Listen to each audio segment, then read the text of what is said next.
before I came to the journey, I was always a seeker, reading, listening. I was being a kind of mixed up teenager. I was always wanting to inquire what makes us happy, successful, and fulfilled, resting on the fact that I felt frustrated and I felt like there was more and I felt like I needed a sense of direction and how do I looking around and I want that one, I want a great life.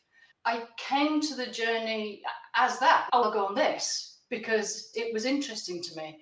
I'd been on a retreat, on a health retreat in Wales, met one of your practitioners. She'd done this very strange, her name was Grace, that was the funny thing. I did this process. I thought this was unlike anything I'd ever experienced before. As a coach, it's a complete U-turn. If you're unhappy, how do you want to feel instead? Get yourself a vision, start to do affirmations, start to tell yourself that you're powerful and successful and happy and all that stuff. The contradiction, obviously, that you get immersed in with Brandon's work is that instead of trying to move away from the pain and away from the suffering, away from the discomfort, to sit with it, to be with it. And that was, I'll use the word shocking because for me as a coach, as a generative coach, which is if you're not happy there, let's find a way of getting you to somewhere else.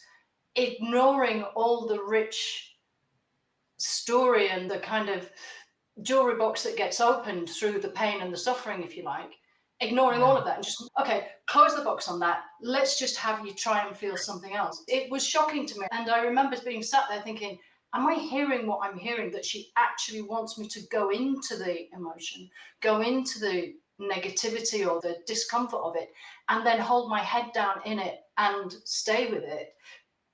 That was the game changer for me because it was completely contradictory and yet ultimately the access to liberation, if you like, the access to freedom. Who would have ever thought that freedom was within the discomfort?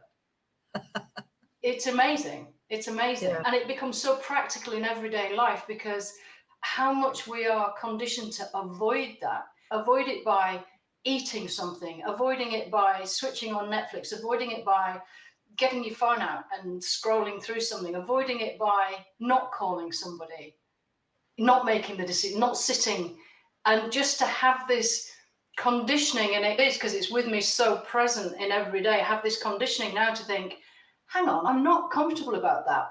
What is it about that's taking me into? Let me sit with this. It's, to me, like I said, it's a game changer.